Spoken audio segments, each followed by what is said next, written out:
welcome back. Thanks for joining me for another video. Today I'm working on a larger watercolor piece, and this video is going to be a complete tutorial of the process I use to go about creating a piece like this. So let's just jump right into it. First off, I've done a basic digital sketch which I've printed out and taped to the back of my watercolor paper. Don't forget your smudge guard here, folks. Want to make sure you're not smudging up the pencil lines while you're tracing. So I'm just going over the basic sketch lightly on the paper here with my light box. Not being too careful with the lines, just getting the basic shape down. I'm using an H pencil to lay down the sketch here with a kneaded eraser to clean up my lines a little bit. Let's not forget the most important tool here, folks, coffee. I forgot to mention that I'm working on a 140-pound sheet of Arch's rough watercolor paper. So anyway, once the basic sketch is down, I took the paper off the light box and worked on refining those sketch lines. Again, using just my H pencil and a kneaded eraser here, just cleaning up the lines and, giving everything its final shape and filling in things like the pause. I didn't quite fill in the pause when I transferred my sketch from the light box, things like that. Also, the tail was just one massive giant fluff ball, so we filled that in as well. I wanted the tail to be super poofy, but I also wanted it to look really silky looking, so anyway, once that's done, I took my kneaded eraser, and you want to flatten that out like a snake, sort of. Remember, like when you were rolling Play-Doh as a kid.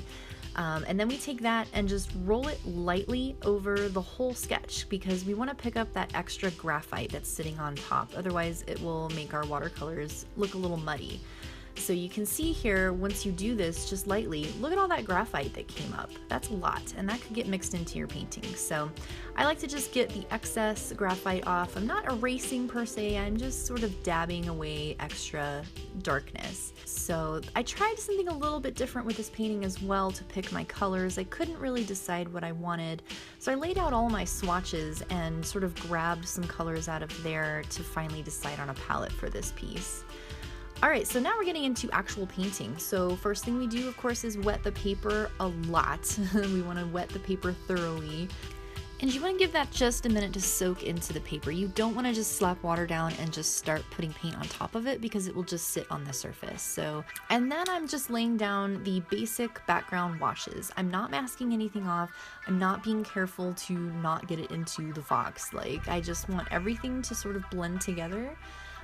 So I'm using that mixture that I chose before of, these are all Daniel Smith paints, by the way. I'm using Jadeite Genuine, Green Apatite, Brown Iron Oxide, Quinacridone Deep Gold, and Hematite for these background colors.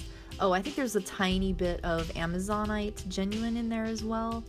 These are all really awesome paints. They granulate really well, and so I really liked the way that looked. Now, I did use some salt in the background wash, but unfortunately it didn't do much in this painting, so sadly, no super sexy speed dry today. I'm sorry. So anyway, onto the painting. So I'm laying down some base washes on the fox here. I'm using a mixture of hematite and moonglow for this base wash, and it gives a really nice variation of color for the underpainting here. I'm also using a tissue to dab away the paint where I want the areas to be lighter, such as her face, chest, and belly. Now you can see I'm not doing very much shading. I've only barely done a little bit in the tail, just to give the impression of where I want that center sort of line of shading to be. Now you do want to let each section dry before you move on to the next, so you can see that I'm staying away from areas that are touching each other. So this is a good time for a coffee break where you're waiting for things to dry and you can't move on to the next part until it's dry. Okay, so last wash on the body here, and once that's dry we can move on to painting the fur. So to start detailing, I am using the same mixture that I used for the base wash, just in a little more concentrated form. I'm using a stiffer brush here. This is a Princeton Umbria brush, and they do have a bit stiffer bristles. So I like them for shading things because I can push the paint around a little easier. So I started with the face and moved on to just the fur around the neck area. I'm using a lighter purple color for the white, quote-unquote, areas of her face and chest here. I wanted it to be white, but still wanted it to stay with the purple theme. So when you're painting fur, you want to make sure to kind of vary the strokes, so to say. Otherwise, if you just keep doing little triangles, it's gonna look like scales. So as you can see here, I'm kind of sketching out some fur as I go with very watered down paint. So I just sort of sketch in where I want the fur to go in little strokes, and then I go in and fill it in with details.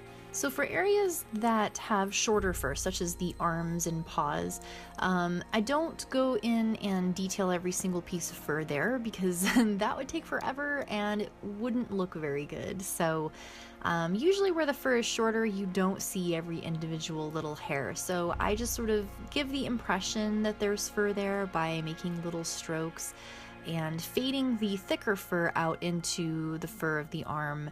And this just gives the impression that, yeah, there's still fur there, but it's too small for you to see. If you're not sure how the fur should look, by all means, look at reference photos. You will not learn how fur goes until you look at reference photos. I do stylize my fur a lot, so it's not, super realistic here. Obviously, like these little fluffs on the chest here, if you look at a picture of a fox, you're not going to see these big chest fluffs, but that's the way that I like to draw it. So, artistic interpretation is fine, but if you make the fur going completely the wrong way, it's not going to look very good. So definitely do not be afraid to use reference photos. So now we are moving on to the tail, which took about the same time as it took me to paint the entire body. That is how fluffy this tail was. Talk about stylizing fur here. So yeah, like I said earlier, I really wanted a big, massive, fluffy tail, and I didn't want it to just be a giant poof. I wanted it to look kind of silky and flowy. So that's why I've kind of made this split, I guess, down the middle where the fur is sort of separating and flowing to each side. I just really liked the look of this, and I think it turned out well. So I basically just started, I actually switched brushes. I'm using a Winsor Newton Kolinsky Sable brush here because it holds more water, and since I'm working with a larger area, I really wanted, to not have to go back to my palette so often. So I'm using that brush here, and I'm just, I began by, again, outlining where I wanted the fur to go, and then slowly building up those dark tones with layers and layers of paint. I also faded it out into this white tip here, again using that lighter purple color for the shading on the tail tip. So not much to say here, just really going over each individual piece. Like I said, this took me a long time. So I am not really paying attention to the leaf that is, on top of her tail here.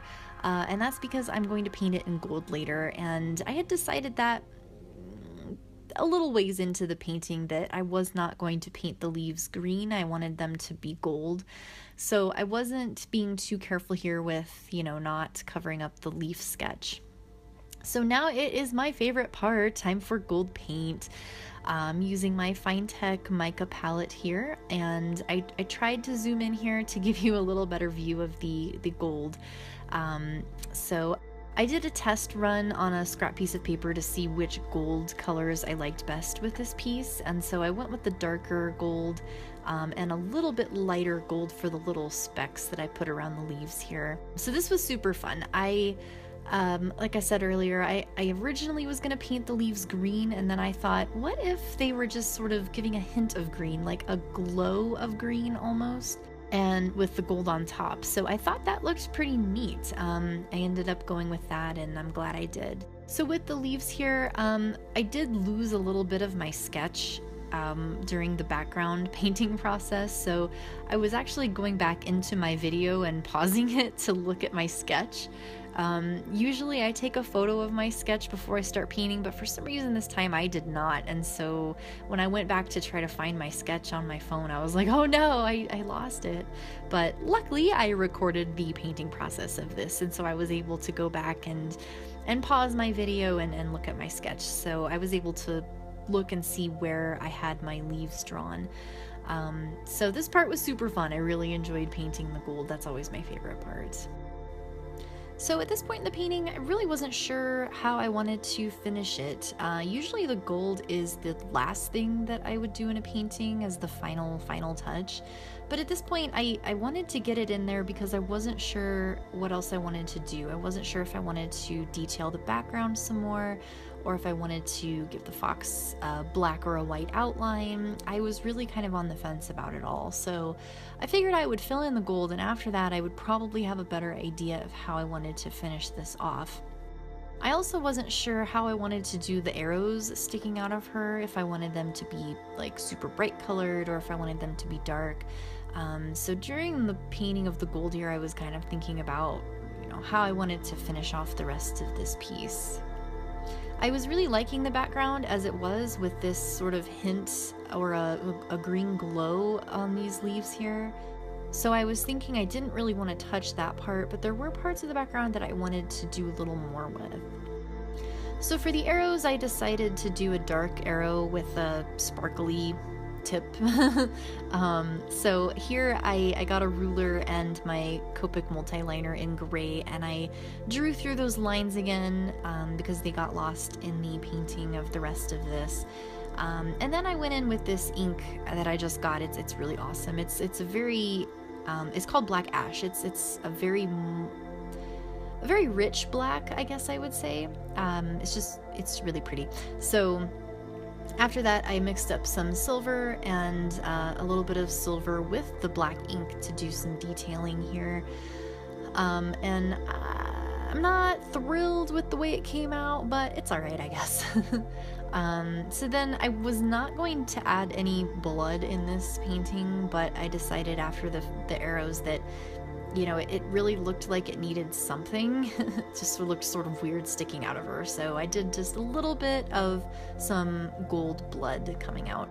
So then for the background, I just decided to darken up the area around her tail tip a little more, just to accent the lighter tip of the tail.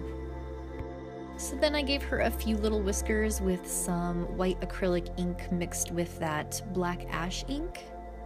Also, for her ears, I felt that they got really lost in the rest of her fur, so I went in with just a little bit of darker outline to bring those out a bit more. So that about does it for this painting, and I really enjoy how it came out.